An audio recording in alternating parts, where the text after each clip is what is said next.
welcome you to another presentation in our social thought series. Today we have John O'Neill from York University, who will be giving us a talk on Montaigne and the arts of aging and dying. Most of you know of John O'Neill's work. Anyone who's done any kind of work in social theory and philosophy, I'm sure has been exposed to some of his many writings. Certainly in my own discipline, political science, we political theorists consider him one of our own. John is presently the distinguished research professor at York University and a fellow of the Royal Society of Canada.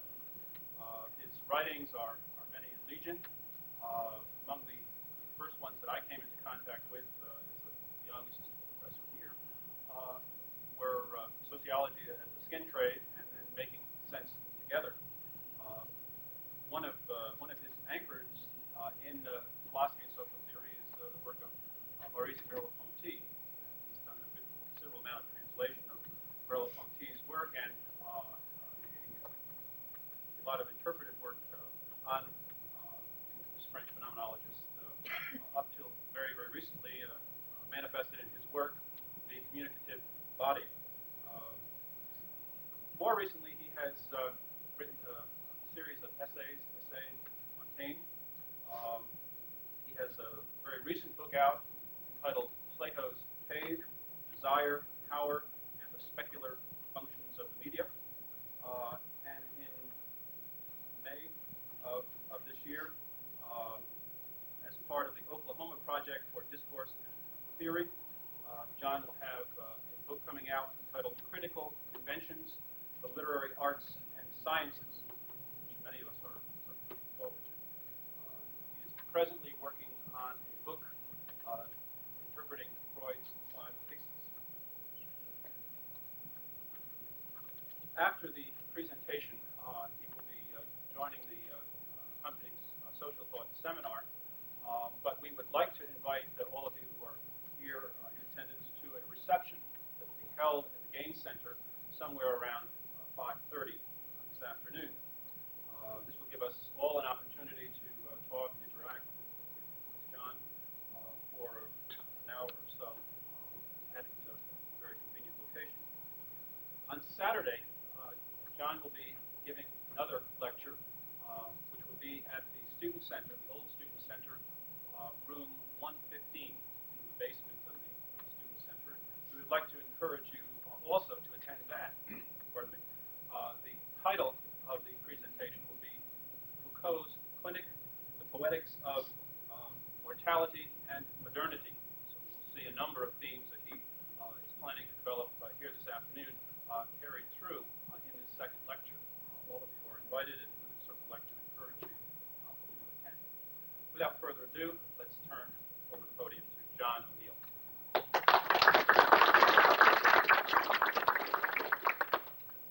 Much. I was here 21 years ago. One way or another. The journey was interesting. I should have known it was going to be interesting. Turned out that the taxi was bigger than the plane and faster. But Comair is quite nice. Everybody sits in seat 7B.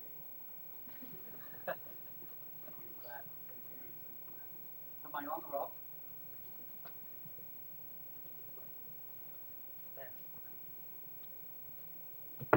All right, that's all right.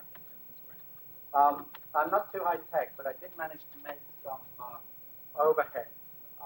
This one, which you saw as we came in. Perhaps we would just put up that one for a minute. That, as you can see, looks remarkably like me. That one. And we'll do the next one. I'm not going to talk about these as would an art critic, but I think something can be said about that is there, but it's out in the world. It has a natural setting. There's nobody with there. Painted there's actually a cherub up there, but it's out in the world and has a long way to go before it gets to the potential game. The next slide, Death is there, and seems to be doing a term paper with all the details that way, right? It's not hard to face the idea that it's nothing. Gore Vidal faced it the other night on TV, quite upset people. He thought about life, he thought that there was nothing behind it. Almost he would get out. And in this period, death is still active. It's not an absolutely passive thing.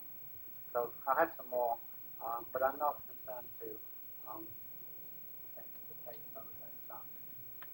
So then, like everything else in life, and that's the point I want to make, death has not always been what it was. Thus we can trace the modernization of death from the 16th century.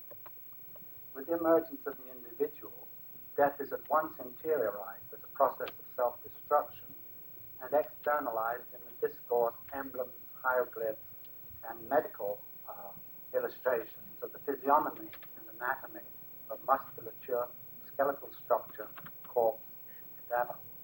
By the same token, the secularization of the discourses of death provoked a return of the repressed in the form of the macabre, perverse and carnivalesque theatre of Lady Death and her dance. Here, knowledge and desire consume one another in a frenzy of the self-acknowledged limitations of birth, sexuality, and death. By the postmodern period, death is the absent player in a soap opera dominated by the power and eroticism of the general hospital. Here, the theatricality of near death, near beer or safe sex, has consumed the early modern dramaturgy of death's torment in the psychodrama of hospital personnel relations enacted over a dying prophet. The soap patient's death is subordinated entirely to the heroic physician's struggle with the vicissitudes of the techno-medico-morale of his subordinates. Eros and Thanatos become minor players in the soft pornography of hospitalized workout in the service of sanitized health. Like that one, but the medicalization of the memento mori, and very much serves to remind you that you die, had already begun in the Renaissance, with the result that the eloquence of death was rendered beyond any denial in the medical illustrations of the visible corpse. That visible corpse is very central to the Foucaultian stuff we deal with tomorrow. In medical illustrations, then, of the visible corpse, played, sectioned, enumerated, and displayed as the ultimate object, the absolute certainty, discovered in the inescapable vision of the eyeless skull or the headless trunk of modern man. Here, the flesh of the world is given to itself in its loss, its disease, and its inevitable decay, at the same time that the living eye of science and medicine restores our mortality as an interiorized vision that is ethical rather than religious or mythological. We see ourselves, we live our death. By the same token, the portrait of death becomes a self-portrait, the highest achievement of Renaissance self-fashioning, as we may see from Montaigne's essaying of his own morbidity and mortality. Here, the body's sad departure from the life of the living is no longer suffered with stoic regret. Rather, it's anticipated in the new life of self-observation. Montaigne's method, of course, is phenomenological and hermeneutical rather than the autopsical technique of the modern self that Foucault has explored. Yet Foucault's argument that only the autopsy permits the self-observation, I think, unnecessarily foreshortens the discursive history of modernity, even though his insistence upon the complementarity of the hand, the ear, and the eye is well taken. The discovery of the modern self requires that the surgeon's hand open the body to the medical eye, thereby inaugurating the subject-object of the anatomy lesson that underwrites the incorporation of the modern self. Montaigne, by contrast, writes at that juncture in the history of the body's opening, where the act of dissection is rhetorical, sacrificial, and theatrical, in search of a semiology of the self. The essays work in that zone between religion and medicine, between theology and science, where literature may claim to render the visible intelligible by making the visual textual. That one. The next item is of no use to you at all, any more than pictures are really. They're only meant to distract you. I'm always aware that you could be here for other reasons than the ones I have. Nevertheless, if you look at it, it's, if you like, O'Neill's lozenges. Lacan's made lozenges famous. If you were a severe structuralist, these would tell you that these relationships are all present in the essay. Pretend that if you kept your mind on those, you'd be a better reader of the essays. I don't believe that for 1 minute. Hence, my book, Critical Conventions, deals with all sorts of devices like that, whereby the literary community engages in ritual togetherness. So there it is. It's what Montaigne would call a grotesque, piece of shit. But because everything has a structure, that's serious comment. Montaigne's reflections on death start from his faithful record of the exemplary death of his friend La Boétie. The latter's injunction that we live life as preparation for death weighs upon Montaigne, but as an example more honored in the breach. At first, however, the essays are composed around the double absence created by La Boétie's exemplary life and death on the one hand, and on the other hand, by Montaigne's near death, inasmuch as he had lost the half of himself and his friend.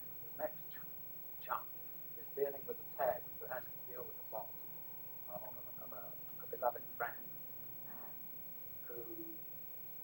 and from whom Montaigne then receives a legacy of books and moral examples. And his question there, that he is not yet a writer himself, what is he going to do with this legacy? And so you'll find that I take this dying scene as central but absent from the essay. It's contained in a letter that Montaigne wrote to his father. Anthony Wilder, terribly clever. Look at this book's structure and exchange, you'll see what structuralism is about. But he went to the trouble of writing 2 very good essays on Montaigne that turn off a combination of a master's psychoanalytic machine that I want to say is good, but anachronistic in its production. So that's where I'm trying to go for the next little while. So, by putting these things up there, the grotesques, as Montaigne would think of them, I intend only to indicate cross-cutting lines of attraction and repulsion, of imitation and invention, imitatio and inventio, which constitute the thematic elements in Montaigne's intricate treatment of life and death, friendship and solitude, separation and restoration, or das, or beyond the pleasure principle. Thus, at first, the exemplum, from which we get our word example, of the great man in the hour of death, challenged Montaigne's powers of portrayal. But then Montaigne also appeared to fall into imitation, and even in his earliest writing, he is concerned to move away from the still life into the flux of the essay. Of course, it would be foreign to the essays to reduce the phenomenological inquiry they exhibit to these sort of minor structures, since they have no life apart from the text from which they're drawn. But in view of its practice of cognitive criticism, it might be as well to point out that these constellations are internal to the text's own deconstructive practice. They don't wave off. I think few authors wave off deconstructors as sort of social workers that come in and fix up and tell them what they've been doing. Anyone who writes a book knows that it's having trouble with it. They show its relativization of contrasted concepts and its opposition and binding of contrary terms. But they lose the rhetoric and stylistics of the essays as a written inquiry motivated by the death of a friend and the reconstruction of an abiding memorial to the lost image of a mutual love. To pursue these matters, we're obliged to engage in our own essays. Like Roland Barthes, then, we abandon the abstract structure of the text for the pursuit of its body. We therefore forbid ourselves to look back at these frozen constellations, since they merely seduce us with possession of the text. Like Orpheus, we have to learn that the critic's game lies ahead along a path carved out by her own art, and that she can work with no model behind her, no return from any other depth. As Montaigne discovered, the writer cannot look for inspiration in death. In order to write, he the essayist must be able to write the body. Montaigne conceived of death as a separation of oneself from oneself. The model of such splitting is to be found in the Aristotelian concept of friendship. And I think it's quite important to know that. Friendship has, if you just jump onto Montaigne and Lavoisier were a couple of gays, it's true and untrue. They were in love, but they were in love accepting the limits of the Aristotelian notion of friendship, with its strong and weak points, but you can't project them ahead. That becomes important because Wilden's reading of the text as an early modern bourgeois text, I think, is faulted by that unawareness of its proper historical context of friendship. Montaigne also discovered himself separated from himself in language and in thought. Although he believed himself to be mirrored in his friend, Montaigne discovered that he could not hold the mirror to the essay. Thus we shall have to explain how Montaigne reconstructed the absence présence of his friend Lavoisier in terms of the four alternations between certainty and doubt, between the solidity of the example and the flux of the essay. For Montaigne, death was as much as part of the landscape of his day as an event in time. He knew death quite early in his own family, and his home stood open to a countryside stalked by the depths of civil war. Like Freud, with most of his fame lying before him, Montaigne considered himself close to death when he retired to begin work on the essay. I think that's called tenure nowadays. One might pursue this circumstance as Wilden had done, and I'll do that, by reading Montaigne as a man written by the anxiety of death, uncertain of his body, his sexuality, and his social position. From such a perspective, the essays are obsessed with loss and absence, and are best read as an early essay on mourning and melancholy, repeating the great loss of Lavoisier's friendship, and enshrining his absence in the reflecting mirror of Montaigne's own self-portrait. Itself copied from his lost image in the eyes of Lavoisier, himself similarly doubled and lost. Thus we know that Montaigne intended to represent Lavoisier by placing his writing, particularly his political writing of voluntary servitude, at the very center of the essay, as a mirror from where he could explore himself as in life he was once beholden to his friend. But he didn't do that. He didn't. So at that point, one kind of critic should get off the bus. Rather, he published Lavoisier's poems and discourses separately, in their own right, so to speak, responsible for themselves, and at a necessary distance from Montaigne, inasmuch as he judged them to be too severe upon his countrymen. Did he then already betray his friend in death despite their protested fidelity in life? Or did Montaigne's judgment honor the differences rather than the similarities that he gradually discovered in the composition of his thoughts, against which the example of Lavoisier acted as a necessary foil to exploit their difference, and thus to honor the play that had constituted their friendship? We know that Montaigne never ceased to meditate upon the proportion of constancy and inconstancy in human affairs. Everything fed these meditations, and not the least, the question of how a man might conduct himself in the hour of death. Those of you who are hoping for a deathbed conversion or deathbed insight into any of the courses you've been taking at the moment will know that the hour of death, that we know not when it will come, the nil essay has a code attached to it. Something might or might not be revealed. Since most of what I knew about death comes either from the Catholic Church or Hollywood, I'm very confused as to what way to go. In any case, the hours of death that I'd gotten used to for quite a while were as a cowboy in a bar with a woman without a bra, sort of looking over me and nursing me through it all. But I've had to acquire more seriously than that. Would he forswear himself, pleading with God to get ignored during his life, or by turning to hitherto unpracticed works of charity in recompense for his sins? Did the high and mighty meet death any better than the poor and humble folk? A debate comes in the United States. Americans are so in love with inequality that they imagine they can die better than someone else. Did the high and mighty meet death any better than the poor and humble folk? The Greeks had concluded that no man is to be called happy until after his death. Did this mean that they considered life a vale of tears despite appearances? Or rather, did they have in mind the question of constancy? That is, how a man might face death and not be altered in his essential character by the pain of dying and for the fear of annihilation. From a feminist point of view, they wonder why it's always men dying, but it was a matter of delicacy in those days that men did the dying and women didn't. And it cost us a very long time to get women's bodies into clinical practice, either as subjects or what, underside of the erotic and so on. So that's a long history. But that's why men doing the dying. I suppose no one's afraid of dying about it. Now Montaigne had, of course, long philosophical and Christian traditions in which the exemplary deaths of Socrates was Christ. The next two slides could go up, point of view. This is what a Socratic death would look like.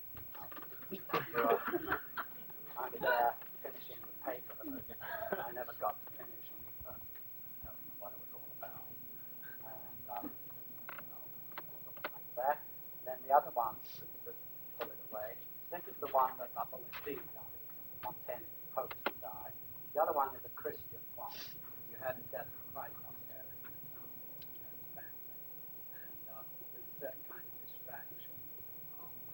Death is here, Christ is here, and then crucified. So there's a different kind of coding of the event. If you've ever nearly frozen to death on the intensive care unit while some friend of yours was dying, or a parent, it's totally different.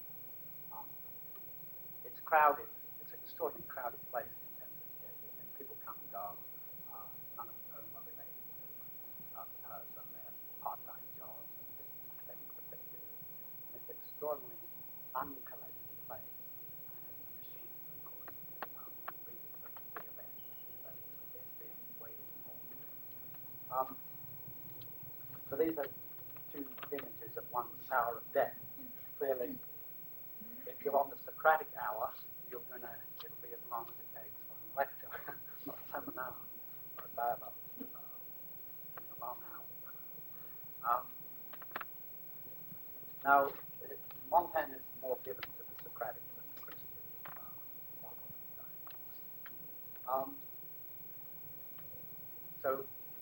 But he makes a peculiar use of each tradition, and the point is that you can't say anything very responsible about Montaigne's view on aging and dying without being aware of the bricolage he made of the Socratic and Christian traditions.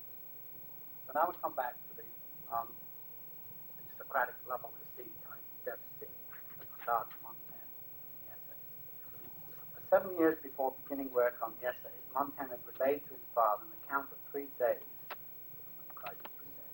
during which La Boétie lay dying at the age of 33 or so.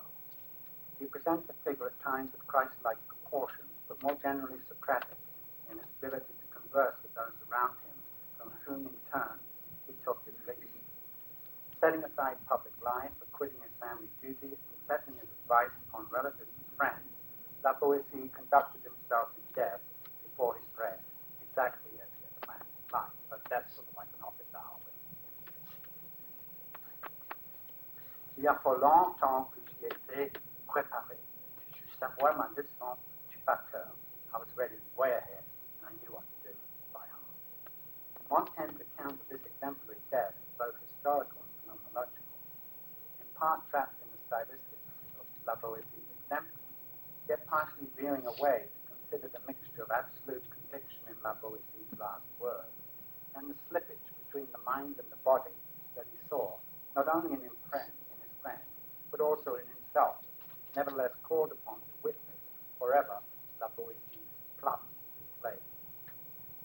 He reports this then among other things, he began to entreat me again and again with extreme affection give him a place, so that I was afraid that his judgment was shaken. Even when I remonstrated with him very gently that he was letting the illness carry him away, and that these were not the words of a man in his sound mind, he did not give in at first and repeated even more strongly, my brother, do you refuse me a place? This until he forced me to convince him by reason and tell him that since he was breathing and speaking and had a body, consequently he had his place. Sort of thing your mother said to me, shut up, you're there. True, he answered me. Then I have one, but it's not the one I need. And then, when all is said, I have no being left. God will give you a better one very soon, said I. Would that I were already there, he replied. For 3 days now, I've been straining to leave. I think you can see that that's a Christological text. Right? It may be said that Montaigne never found that place, but that he never abandoned the search for it, that opened a path through himself, away from the world, into the essays, and back into the world, from which only death could separate him by loosening his hand from the pages of his book. Not in death, but in conversation sustained to the very end of the essays, Montaigne remained loyal to La Boétie, returning the gift of two men, courting one another's talk, forever displacing the closure of his own book. The preface to the essays reminds us that they are to be used after Montaigne's death by his family, friends, and neighbors to remind them of him when alive. The essays, therefore, have to find Montaigne's place among his readers, just as La Boétie had begged his friend Montaigne to keep a place for him in his memory as dear as they had for each other when alive. The essays then are not Montaigne's burial place any more than they are a monument to his place in literature even to this day. They are neither a history nor an autobiography, not a confession and not a discourse. They are an account of the most ordinary experiences of a man, insofar as it's possible to record how one thinks and feels in the midst of everyone else, without recourse to any undue perspective, ideology, or creed. He says authors communicate with people by some special extrinsic mark.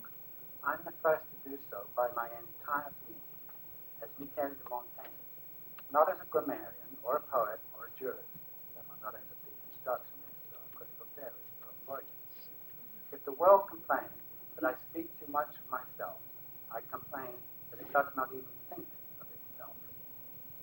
So how can the essays be true to La Boétie's example, since they renounce his steadfast certainty and bend at every point under the weight of living into old age and the distance it puts between the rigidity of youth and its own slackness? How could such a book serve to keep Montaigne's memory in place when it renounces all attachments except detachment? Did La Boétie love only a ghost revealed in death to be less a thing than the wind it whistles?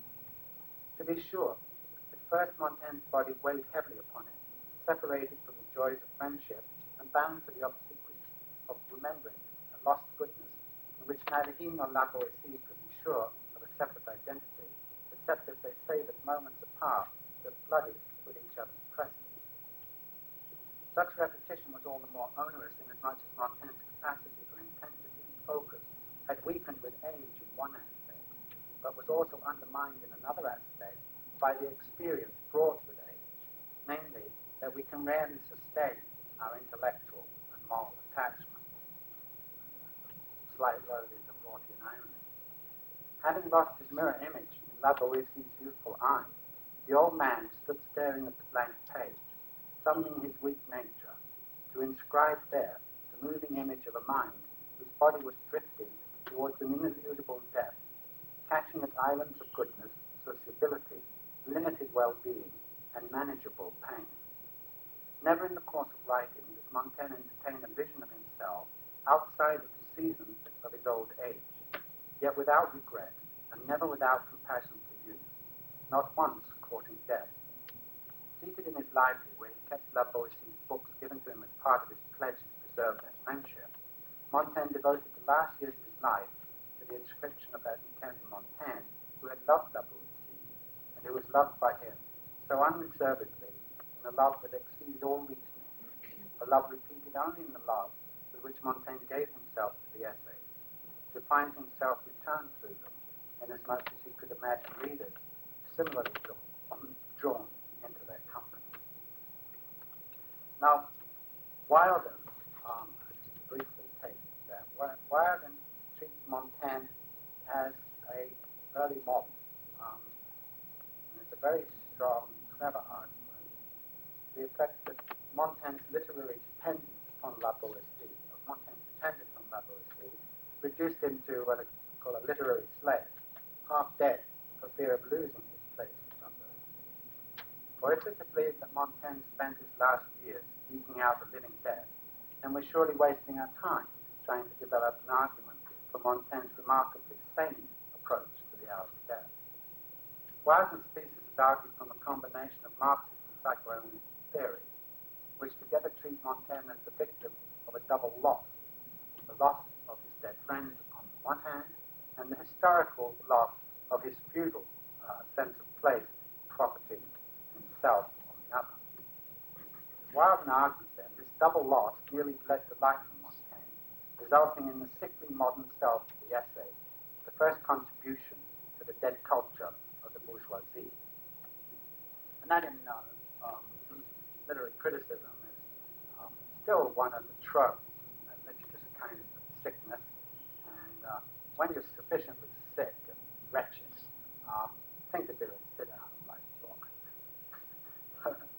Whereas I think quite the opposite. I think we have a literary body that is and a eloquent body that must be kept in shape as such. It's an agile body. It cannot be had at less than its best. And a very striking place to see that is if you see the Bordeaux copy of Montaigne's essays, the margins on all four sides have additions. 10 lines deep in Montaigne's hand. So the determination to write that book is way beyond anything that the tropes of weakness or disease allow for. Nevertheless, it's a kind of fin de siècle, repeated every fin of every siècle. that theory pops out.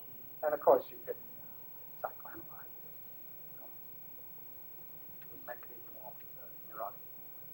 Never conscious.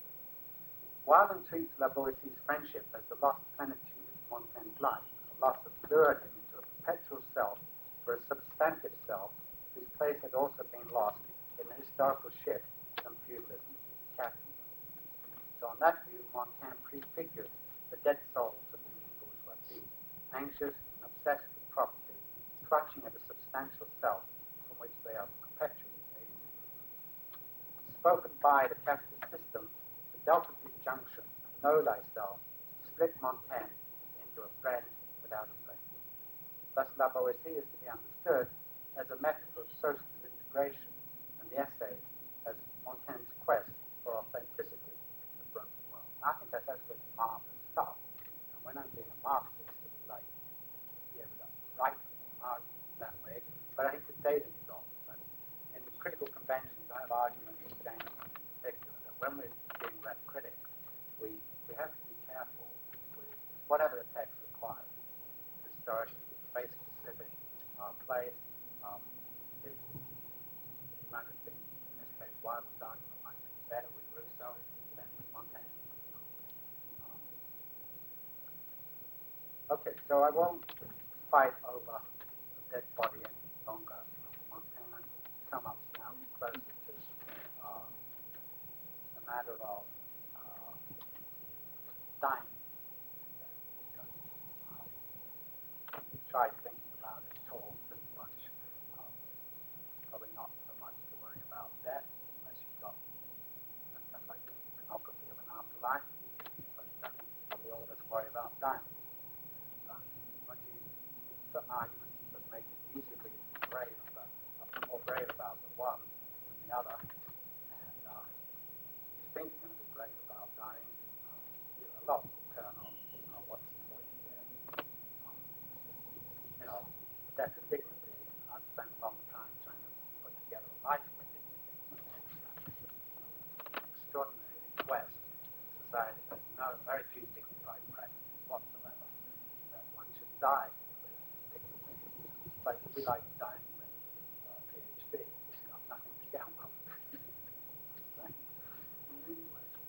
Um, so,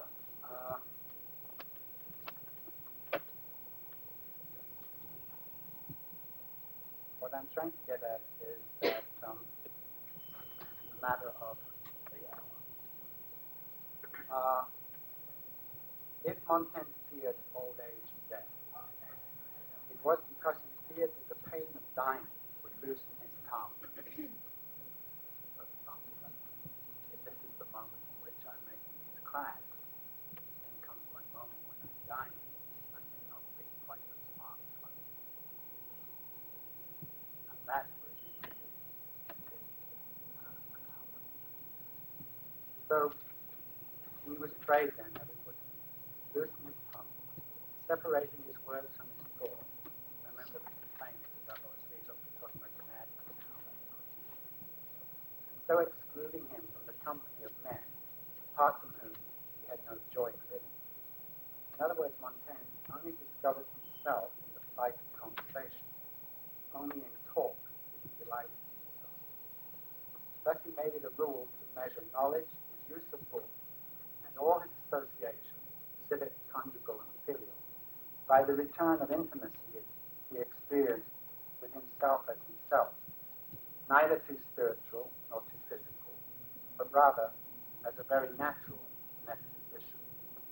He says, I set forth notions that are human and my own, simply as human notions considered in themselves, not as determined and deemed by heavenly ordinance, and permitting neither doubt nor dispute. I set forth matter of opinion, not matter of faith, what I reason out according to me, not what I believe according to God.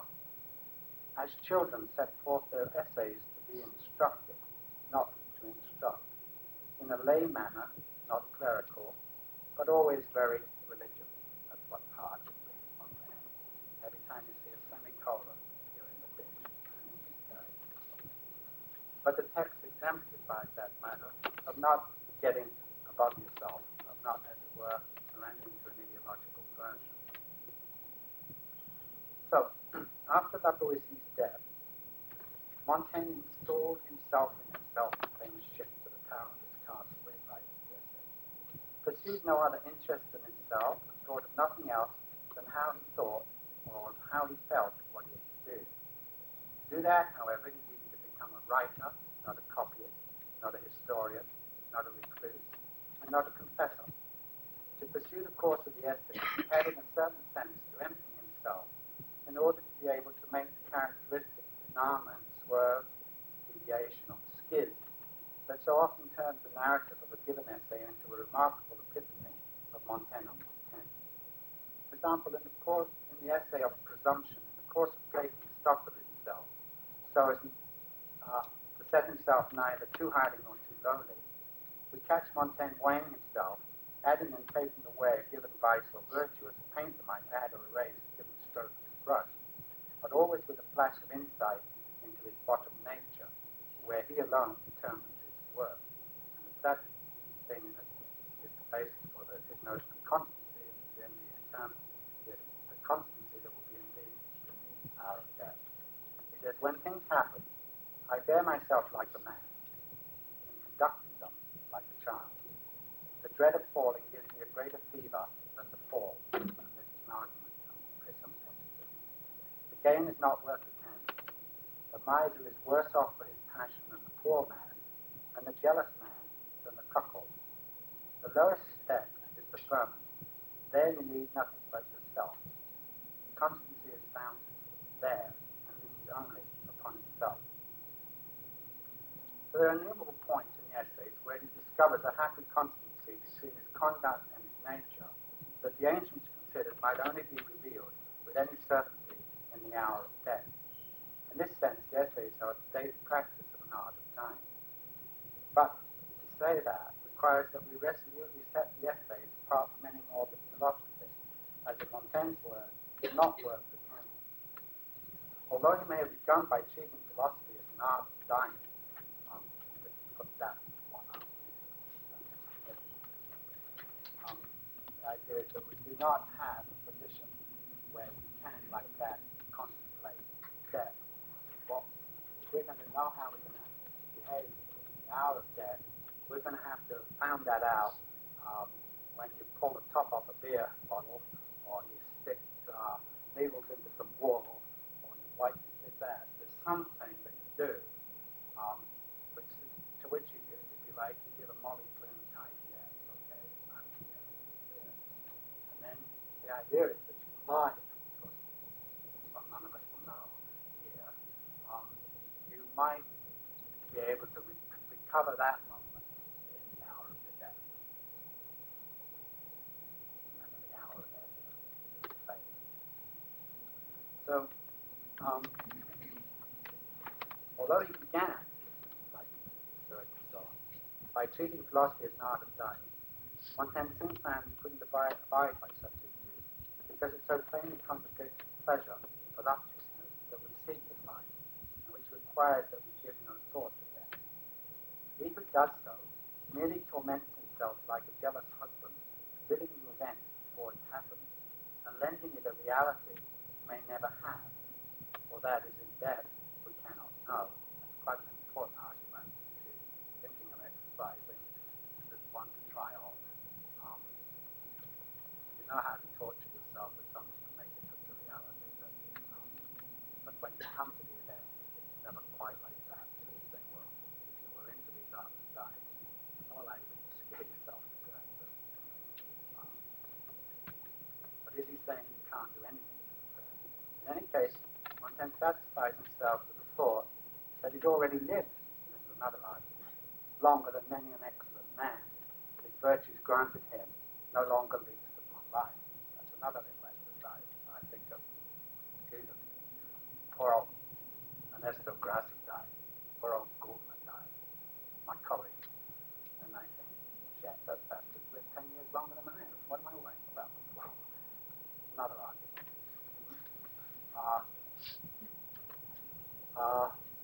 So, he's got another point on that about what sort of achievement it is to live at all. So, that's one of his consolations. He's already lived longer, and men whose virtues didn't give him a lease upon life. So, in a way, that's a sort of Christian response. You're thinking that, the practice of a good life will somehow lengthen your life if you're into that. But the evidence seems to be against that. Thereafter, he says, death will come in its own time and needs no avoidance. There's uncertain where death waits us. That is awaited everywhere. Premeditation of death is premeditation of freedom. But it doesn't mean that one. What Montaigne rejected in premeditation is that our own death cannot be an object for us in the same way that we can be aware of the death of others.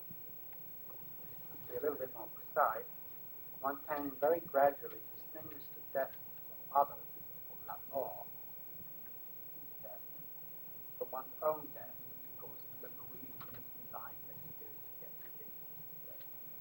What we may learn about death in the first case may have little bearing upon how we shall confront our own death, and may even be an unnecessary impediment between us and our last act. So, when you go into die, you send a kid to die, and they say, well, okay, you're some big deal sociologist of the body, show us how to die. That is not going to help me at all. Okay? Now, but think of how many, there's a deep topology in the intellectual life that it somehow will lower our mortgage rates, increase our tenurability, and lo and behold, even put us in heaven with people we consider foolish to spend so much time on the idea while we were busy doing other matters. We're crooks. So, while we may be conscious that, quote, but for the grace of God, any present experience of ours might be otherwise than it is our faith, or that of someone else, we cannot be elsewhere or other than who we are left to be. So that whole argument, well, he or she did that, and that led to that, so they were there. Now, I would have done this that way, and that was probably my outcome. It would be otherwise. That won't work because we're still here. We are not left together. All the amount of comfort one can give oneself off the other will do you no good because in that last moment, there is no other. I think that's something that contemporary lit crit has got to come to terms with, and I think women's discourses will have to come to terms with too at some point. It is a point where the other isn't your mother, isn't a male, isn't George Bush, isn't whatever it is that's driving you mad, it's you.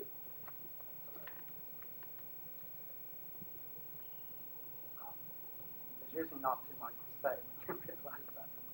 In some sense, that's all Lacan is saying. It's saying God, not Lacan, but there needs to be somebody else who has something to say.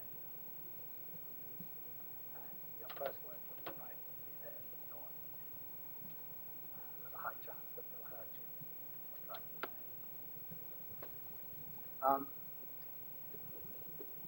Okay, the matter that we're stuck here. Let us never allow ourselves to be so carried away by pleasure that we do not sometimes remember in how many ways this happiness of ours is a prey to death, and how death's clutches threaten us. Thus did the Egyptians, who in the midst of their feasts and of their greatest pleasure hold the skeleton of a dead man before them, to serve as a reminder. But this bittersweet practice of the Egyptians hardly amounts to disciplinary practice of the kind of Montaigne thought to provide. Above all, it lacks the introspective discipline that Montaigne had simultaneously to devise and to employ as the measure of his own attitude towards death, so as to ensure that it would be consistent with his general outlook. So what Montaigne is trying to do is see if he can understand who he basically is, how he basically acts, so that hopefully in that hour, of course it can be a second, you may never see it, so it presupposes a kind of structure. In many ways it presupposes quote, natural death. Hence Montaigne wanted nothing to do with a debilitating morbidity, or with an otherworldly asceticism scrupulously in pursuit of the soul's release from its bodily prison or from original sin. Yet he tells us that he has death constantly in his mouth, and that if he were to make a book, it would be to keep a register of famous deaths. The Essays proved not to be such a book. Another on the theory.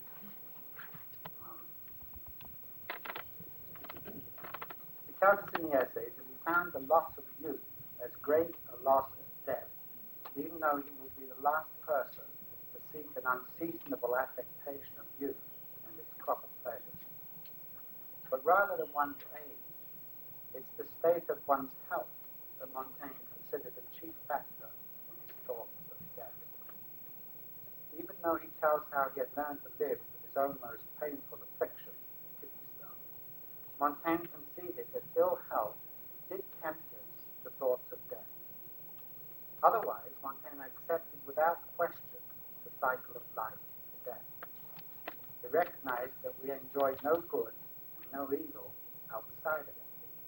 Life is neither good nor evil in itself. It's the scene of good and evil, according as you give them room. We may no more rage at death than we do at birth. To do so is merely to abuse the life we have already had, and which we are hardly tempted to leave, except as illness, and philosophizing may be such an illness, for old age weaken the pleasure we generally take in being alive, and in the company of our fellow creatures.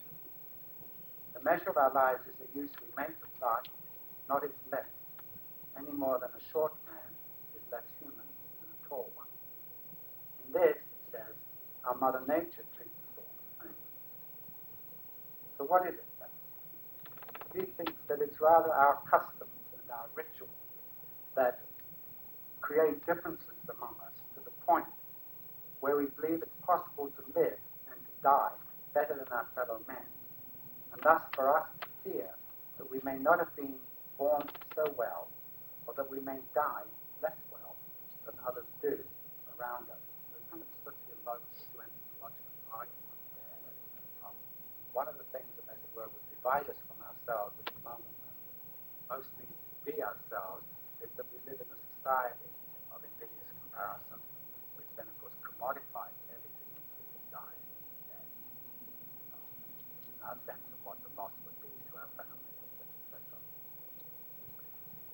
But the fact is that in nothing else are we so equal as in death, and contrary to our practice and belief, there's nothing we can do to prepare for death any more than for the hour of our birth.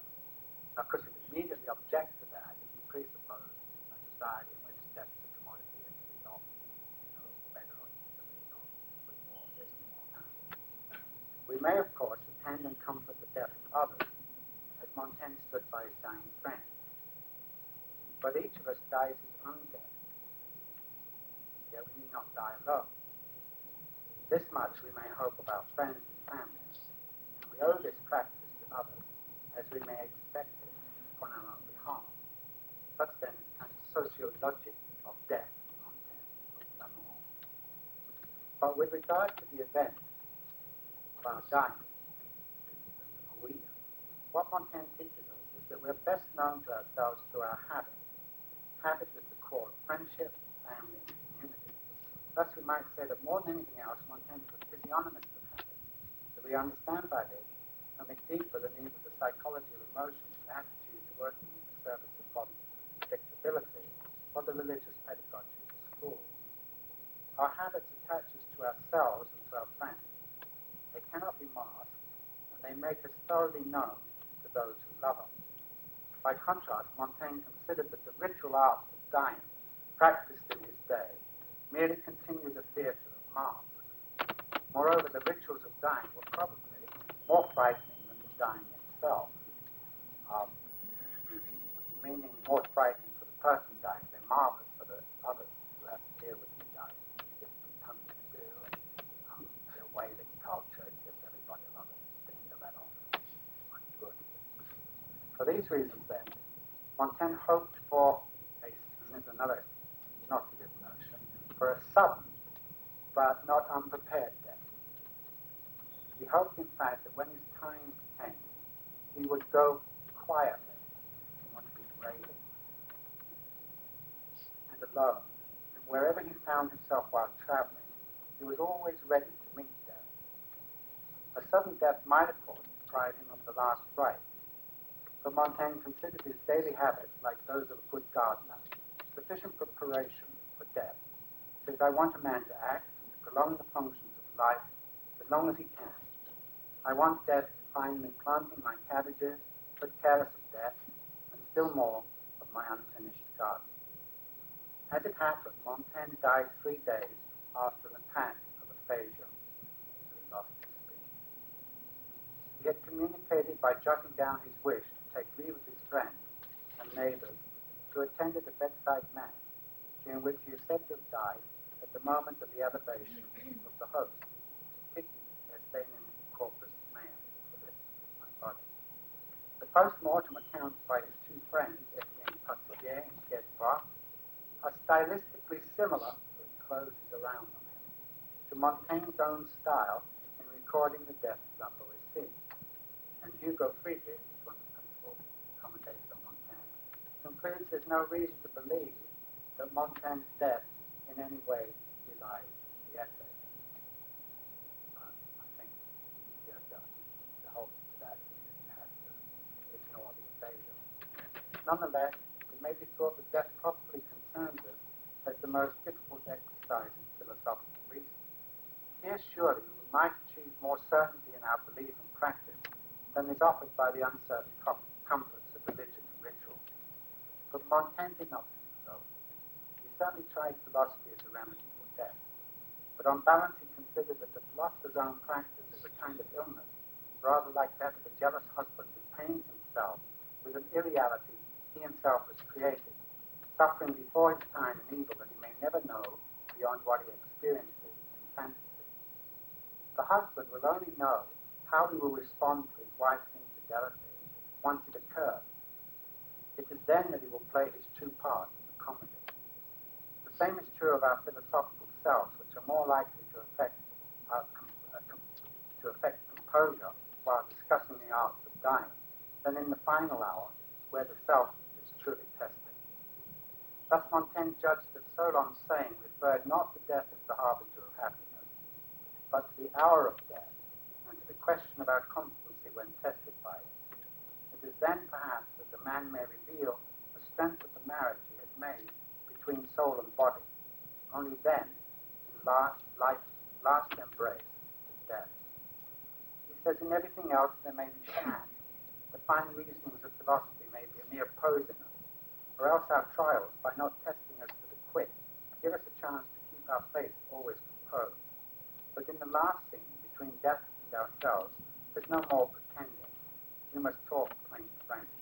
We must show what there is that is good and clean at the bottom of the pot. At last, two words surge up from deep within our breast. The mask is snatched away. Reality is left, cites Lucretius. I'm just closing now. It's not that death has the last word, but rather that our last word is our death. Death is our witness, like a wife or a friend, the testimony of how well our soul was married to the body. Such, I believe, was the wedding of himself to himself, which Montaigne solemnized in the daily habit of essaying the essay. Apart from this, Montaigne practiced no other art of dying. Because of this, he is remembered. When Montaigne withdrew into his ivory tower, he did so to give birth to that study of himself which would reveal to the world every habit of his, for better or worse. Having kept this promise, he took leave of us in the preface to the reader. This book was written in good faith, reader. Warned you from the outset that in it I have set myself no goal but a domestic and private one. I've had no thought of serving either you or my own glory. I have dedicated it to the private convenience of my relatives and friends, so that when they may recover here some features of my habits and temperament, and by this means keep the knowledge they have had of me more complete and alive. So Montaigne had long abandoned the earlier tradition of the art of dying as a private act, prepared for others who might vainly strive to see in the moment of death a moment of truth. Only the philosopher waits for the bride of truth. The essayist, more domesticated from the start, shuffles around himself, pushing and prodding at his thoughts and feelings, like a housewife choosing vegetables in the market. Each day, the essayist repeats this work, as do ordinary folk, whose living starts from no private knowledge of wealth, and who, without privilege of place, nevertheless build a home, raise a family, and never despair of themselves from day to day, despite their sorrows and defeat. Such people filled the countryside around Montaigne's chateau, and it was by their habit, rather than those of the courtiers and the literate, that he measured himself. It was for their understanding that he wrote the essay, to reveal the man whose death they would soon receive, not in any grave, but in the turning pages of the essay, whose life remains open to this very day.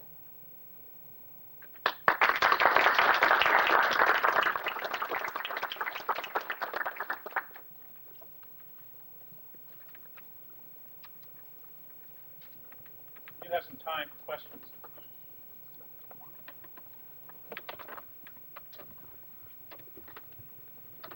I'd like you to give your own opinion about for whom the type of wisdom and growth is intended. I mean, you characterize it as maybe thinking was not fine, theology was very, and at the end, kind of him saying on his own work that it's intended for, well, peasants who really can't read. So I'm wondering, who is this wisdom, this personal, yet non-doctrinary knowledge? What sort of audience is this? I think it turns off the answer, what would you clearly point to the gap. So to try to cross that gap between Montaigne's position as a literate man against a man who was not literate, you have to take into account Montaigne's very considerable pedagogy, which in turn turns up the trope that just as the peasantry are now illiterate, but if they were educated by scholastics and dum-dum, would remain literate, what would become literate but stupid, call that the university. If that happens, it's a big university. So he has, and he takes himself as an example of the way he was taught to make use of a combination of literature, experience, and self-observation as examples of authority and so on. So the idea would then be that that would make a difference, and that, so that then, if you essays would be an exemplary text for the use in that kind of pedagogy. You might say that Foucault's New Science would be an exemplary text for pedagogy that he had in mind. So it's not sort of the treatment of the anti-Hussey or whatnot, because that's the move that can only be made within that framework anyway. So I think that's how I would try to answer that. It of course, it has a fantasy. Humanism has, I think, like that. It's a humanist fantasy that at some level, when we start from markers like birth, death, body, that there might not be that much. There might not be that much difference, but the differences that there are between us might be less harmful to us than they obviously are. Montaigne says that there are more differences between one man and another than there are between man and man.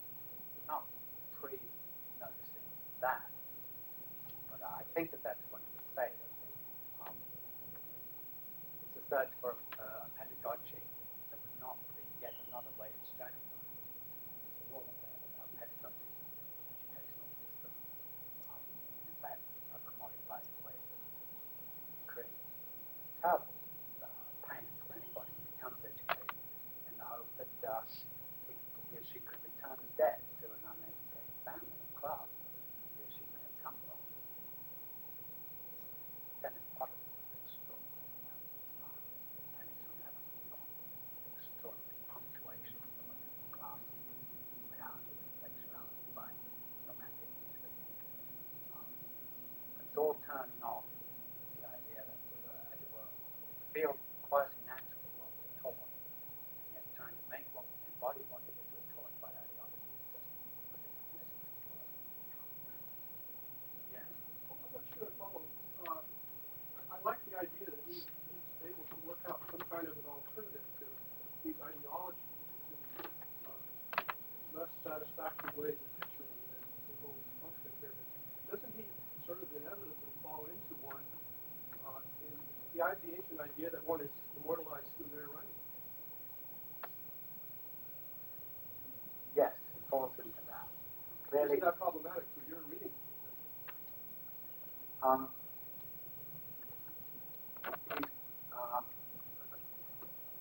Take the first scenario. He's writing in the time of the divorce between Catholics and Protestants. He keeps open house. He's an advisor to the prince. He has a theory that the man in power is the greatest slave of all because nobody dare tell him what he needs to know. So against that, that's the model of the tyrant. He has the idea of the friendship of the level we see in himself, which you ought to be able to tell. And so, for example, like playing tennis, his partner told him that he was making a bad shot. And so that when he reads the text, he wants to be able to tell the text that it's not so good here. He wants his own text to be a place where that kind of mutual passion would happen. So it's that, it's metaphysical in that sense. It's like, where in the world is there a metaphysical subject? My answer to that would be in the world. But it must be an embodied subject. And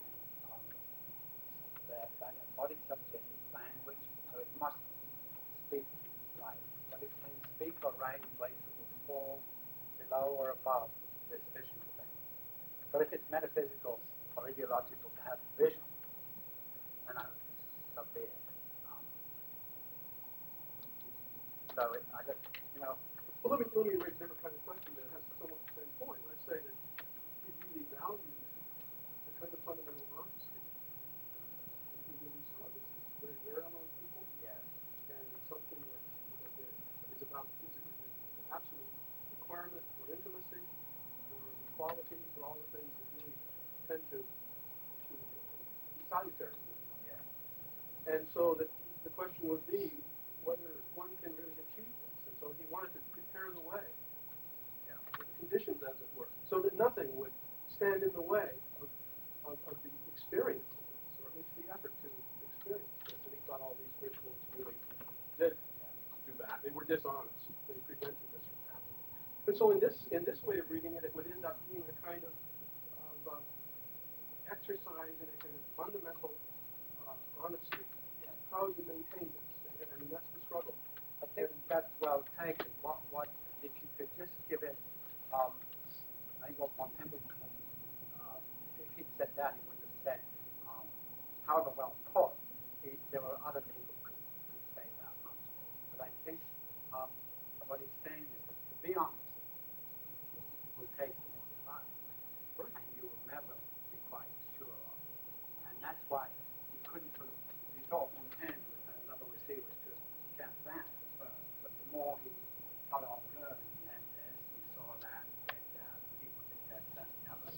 He understood that, okay, that's going to take time. Now, I think in that sense he's against all catechismic versions of the virtues and character and so on. And so I don't think. Well, I wasn't appealing to one of those. No, you weren't. I was trying to address the Yeah. theme that was in your discourse. Yeah. And but it's inescapable as a mode of discourse that it's honest discourse. Because that's a teach from. Yeah. That's what we would call it. It's the principle of honesty. In practice, is it not? Yes, but it has. It all. I'm saying all I'm trying to. If I take that from you, say that you could never say you're an honest person. No. That people now they say quickly. I mean, you're asked. You know, you're going to be honest or not. You know, Well, no, or somebody who tells you they're going to be honest. Yeah. You know, the frankly guy. You know, oh, should say it frankly. And you know he's right. So, but the matter is though that not to think that any of our virtues can be achieved by putting in a catechismic way, or probably achieved in the ordinary language philosophers took moral vocabulary, talked about criteriologies for the usage in this situation, a little bit sociological, but I would say unhistoricized, especially for the actor. The actor is not a person who is growing into and out of society. That would be what may be wrong about the Kantian approach. So what makes Montaigne a phenomenologist is it's sort of push jumping ahead, but it's that sort of patience with the phenomenon coming into being there and becoming something else. And that whole problematic, how do you keep your hand on that? Especially if it's yourself. And Freud has another version. Montaigne, free version.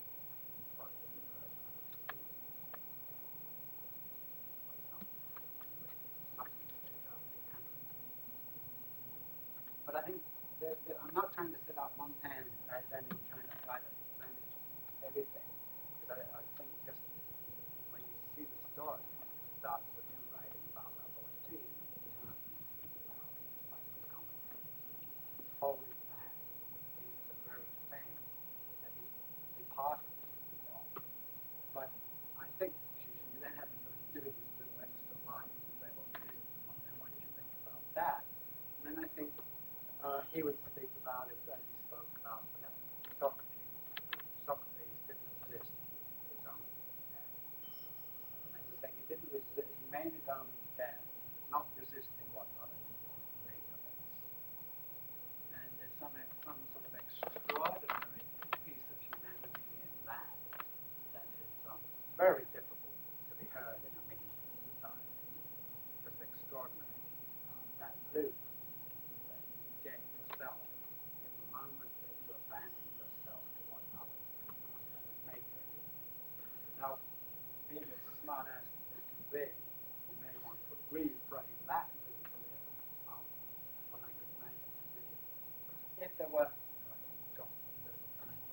if there were ever were a good enough state, if there ever were a good enough society, then we would find in it others with whom it would be good enough to be like that.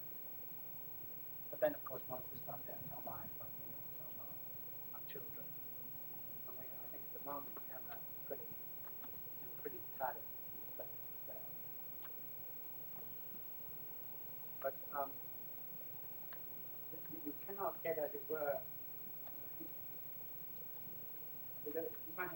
the minute any one of us has lived, and I think that's what it is in Europe. And that's what I'm with. When America's a tremendous experiment in using that, and hoping it can just bring it without too much cost, the cost of normal. It's not that the Europeans have that in such perspective, it's like justification, well, world. But there are two contrastive views. So it would mean that the matter of originality, the matter of mind force, involves that endless leaning upon others, and then trying to pull back something which one in turn then gives back. I think so Montaigne has this, but if ever you had your life in your own hands, it would be at the point you draw back. I think that's the terrible. Well, it's not so terrible. It's not terrible. It's better to have some class. That's another line from Montaigne. Life is unbearable. It isn't that sort of fidgety, half-assed thing. The minute you kind of step it up more than that, you get this, that, and the other, but you also get this, that, and the other. You get thinking of it. But I don't think it's sort of idealizing the peasantry or anything of that. The peasantry would be idealized in the sense that if ever the institutions were good enough to give you peasantry of the kind, then you've got good peasantry. If the family institution is strong enough to give you families of the kind, then you've got good families. But it doesn't mean you get them just with your bad kid. I suppose what here, I mean, just almost after the event, all of us are displaced persons. So I would try to practice, I would try to treat past institutions, which is the normal condition.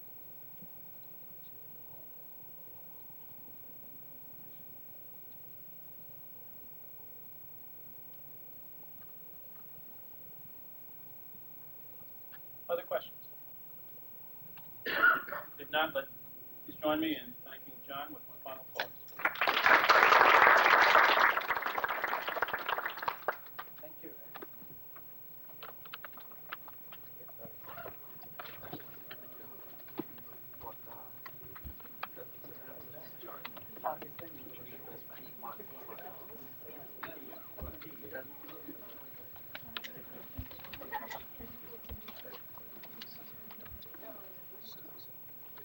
Yeah, room 1. He didn't say what time. He just turned this off. Let me turn this.